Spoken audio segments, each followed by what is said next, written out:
will spend so they can keep producing.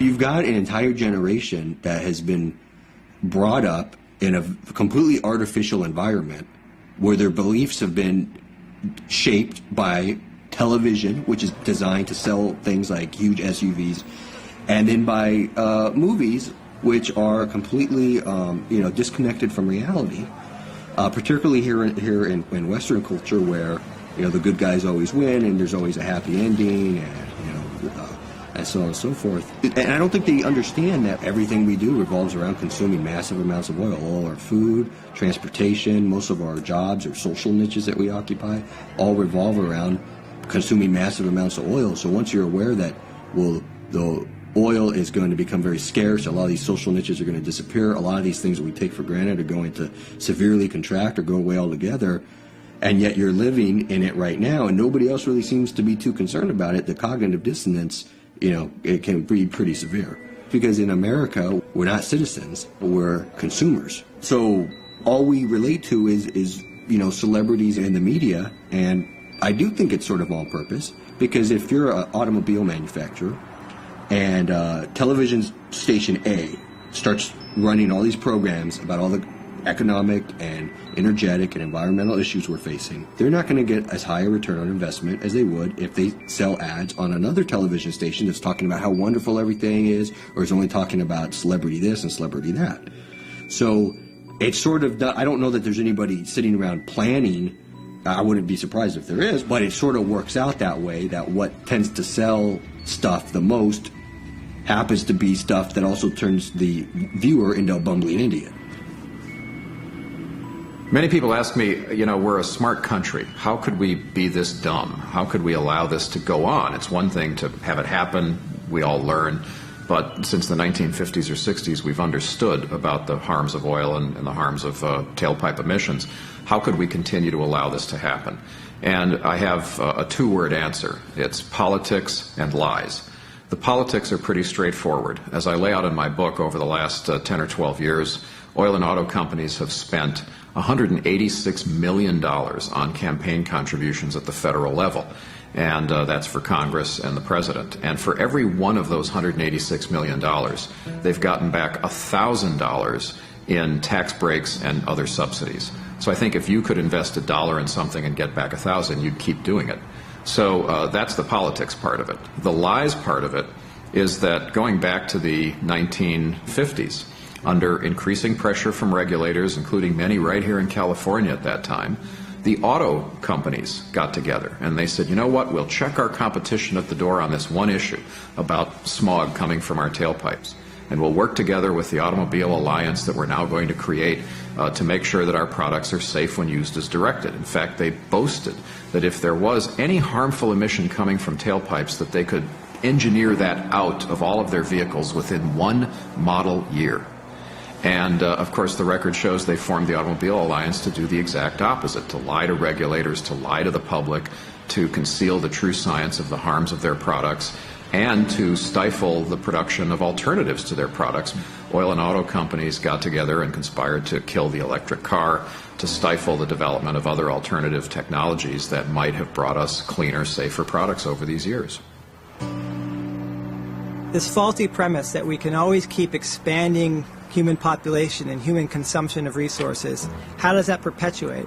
I think what it happens is this, is essentially you have this physical reality based upon the availability of fossil fuel energy, which essentially allows us to raise our short-term carrying capacity of the planet tremendously. We are able to now organize the resources of our planet to support more and more people and more consumptive lifestyles, to a point where it's gone on for so long and we've met so many challenges that in its essence we developed a culture that reinforces the idea that there are no real consequences to our actions, because even if there's a short-term problem, we will have the ingenuity and the ability to solve it.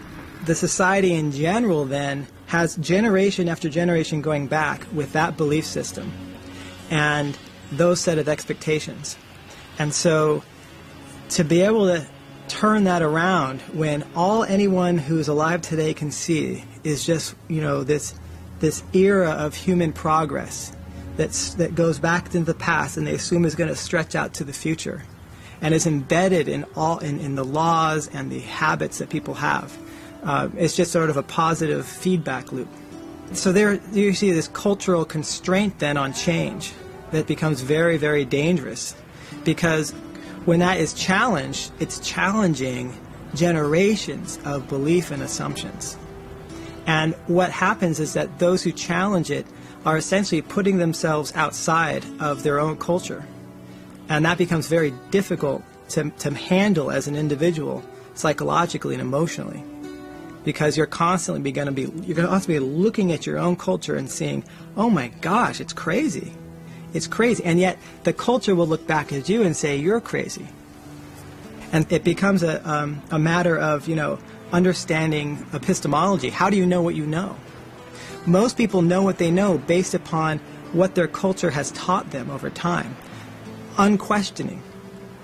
And then there are people who actually have to study the raw data, and they're trained as scientists to have their belief system based upon evidence. And when that contradicts, generations of belief, they're just like, hear no evil, see no evil, please, get out of my face, I can't handle this. And that became incredibly frustrating to me. I have kids. I want peace on earth. I want all good things, and yet I found that people that also want those things unable to realize that that we're all a huge part of this problem. It should have been obvious to us from the very beginning when we first started digging up coal and burning it, or when Colonel Drake drilled that first oil well in Pennsylvania. It should have been obvious to us that this was an inexhaustible resource.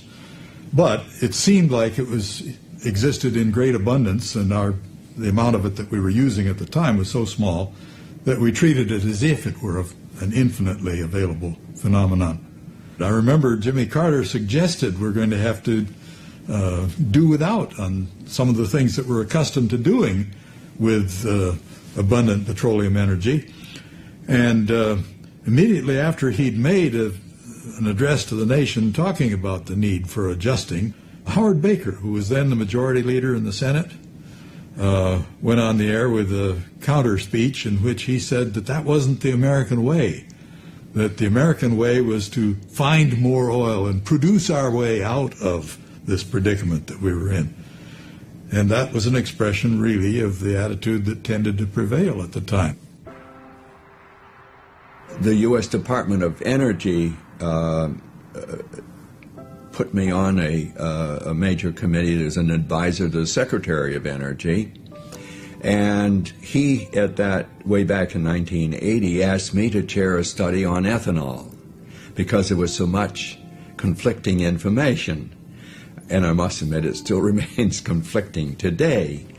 All of these studies have documented that the energy inputs to produce ethanol, biodiesel, from corn, from soybeans, from switchgrass, wood, and so forth, all have turned out to be energy negative. That is, it takes more energy to produce a gallon of ethanol and or biodiesel than the energy that is contained in the biodiesel and or ethanol. We have some people in the USDA and some other agriculturalists, particularly in the Corn Belt, who felt that ethanol, despite the data that we put together, could be very helpful, and they sold the politicians this bill of goods, ignoring the question of ethics of burning food to produce fuel,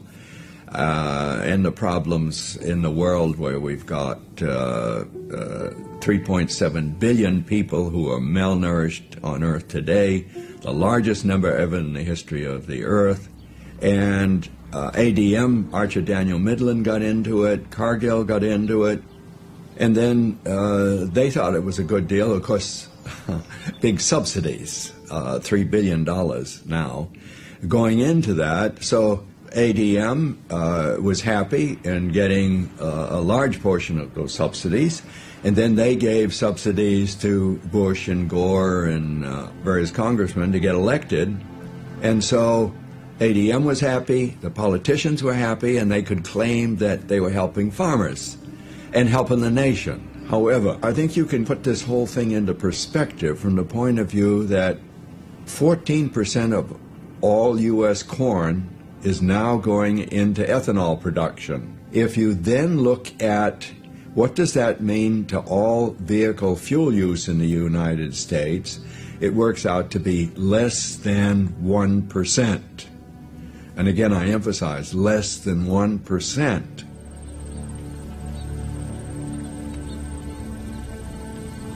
There's plenty of interest in this society that would like to keep anyone from ever finding out anything about this. I mean, the fossil fuel industry spent most of the last 15 years funding every absurd disinformation campaign they could think of, and fairly successfully. But one of the reasons they were so successful was because we didn't really want to know the truth either, you know. It's a good deal easier to lie to people when they're happy to have you lying to them. It's extremely threatening to us because more than any country on earth, we've taken the logic of cheap fossil fuel and run with it. More than any place else, our lifestyles reflect that dependence on cheap oil and cheap energy. We live in huge houses, we drive huge distances. We're going to feel that pinch if we start to change. We've become highly individualized. That's what it means to live two people to a 4,000 square foot house and quarter mile from your nearest neighbor on some enormous subdivision. Our culture in this way is unique in that we're completely atomized and isolated. Most folks who are born here and live here their whole life, their very neural connections in their brains are formed within a very high energy, high tech society. And now, let's say in the last maybe 20 years or so, as our society has sort of become too complex for its own good, more and more people, because they're kind of getting tossed by the wayside, they start thinking, well, something's not right here. And since we're atomized, people don't start talking about their experiences with other people because they've sort of been shamed into it through what they watch on television and the rest of the media. And so you've got a lot of people who are sort of, the greater society is not serving them, and they're sort of feeling left out, but they're not talking to anybody about it because they think they're the only person or they're somehow in a minority, and they're actually more in a majority than in the minority. From about 1830, when our first data that's of any value starts, to about 1970, in every decade, actually including the Great Depression, average real wages in the United States rose, some more than others. But the 1980s and the 1990s are unique because they didn't. And so it's an unprecedented, extended crisis in the middle class real wages of this country that we're now in the third decade of. There's definitely a connection between the stagnant to falling real wages and the oil shocks and oil peaking in the mid-70s. One way that you can systematically redistribute the wealth of a society is to have the wages that the mass of people earn not rise as fast as the things they buy. So their nominal, their dollar wage, what it says on your check, that may be going up. Slowly, but going up. The problem is your real wage, or what you can buy with your money, doesn't. This is easiest and most commonly done when there's an inflation. When the prices suddenly rise so that in order to keep up, your wages would have to zoom up. But when we suddenly have a surge in prices, which we did in the mid-70s with oil, it's very rare to see a whole lot of big wage increases because corporations are pinched by the rising cost of energy. And this pushes down what people's wages can buy. So the long, serious decline in the average wage for the average American began with the oil shocks and the inflation there, and it never really recovered. There have been some good years, but in fact, cheap imported goods and debt are the single two biggest supports of the average American's material standard of living.